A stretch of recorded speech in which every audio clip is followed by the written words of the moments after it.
ఎన్నికల్లో ఇవ్వని హామీలను సైతం సీఎం చంద్రబాబు అమలు చేస్తున్నారని అన్నారు. మంత్రి మండిపల్లి రాంప్రసాద్ రెడ్డి అన్నమయ్య జిల్లా రాయచోటి ఆర్టీసీ బస్టాండ్లో దివ్యాంగ శక్తి పథకాన్ని ప్రారంభించిన మంత్రి రాంప్రసాద్ రెడ్డి నాడు మహిళలకు నేడు దివ్యాంగులకు ఆర్టీసీలో ఉచిత ప్రయాణం కల్పించడం శుభ పరిణామమన్నారు.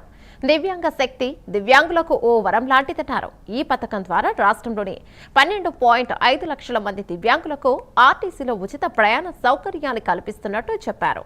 రాష్ట్రం అప్పుల్లో ఉన్నా కూడా సంక్షేమం అభివృద్ధి ధ్యేయంగా కూటమి ప్రభుత్వం పనిచేస్తోందన్నారు మంత్రి రాంప్రసాద్ రెడ్డి.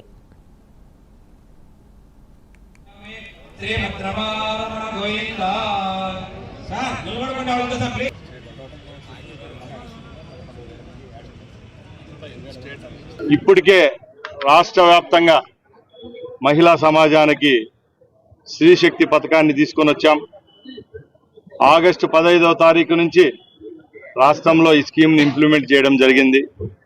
అద్భుతంగా ఎక్కడా లేని విధంగా 50 కోట్ల ప్రయాణాలు జరిగిన పరిస్థితి ఈరోజు రాష్ట్రంలో ఉంది. దీని ద్వారా లక్షలాది మంది మహిళల యొక్క కళ్ళల్లో సంతోషం చూడడమే కాదు, రాష్ట్ర వ్యాప్తంగా ఆ పథకానికి వచ్చిన ఆదరణ ఇంత అంతా కాదు.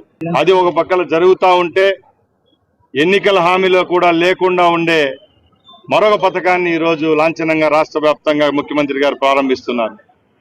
దానిలో భాగంగా ఈరోజు నా సొంత నియోజకవర్గం రాయచోటి పట్టణంలో ఎంతో అద్భుతంగా వందలాది మంది ప్రయాణికుల మధ్య ఈ కార్యక్రమాన్ని చేపట్టాం.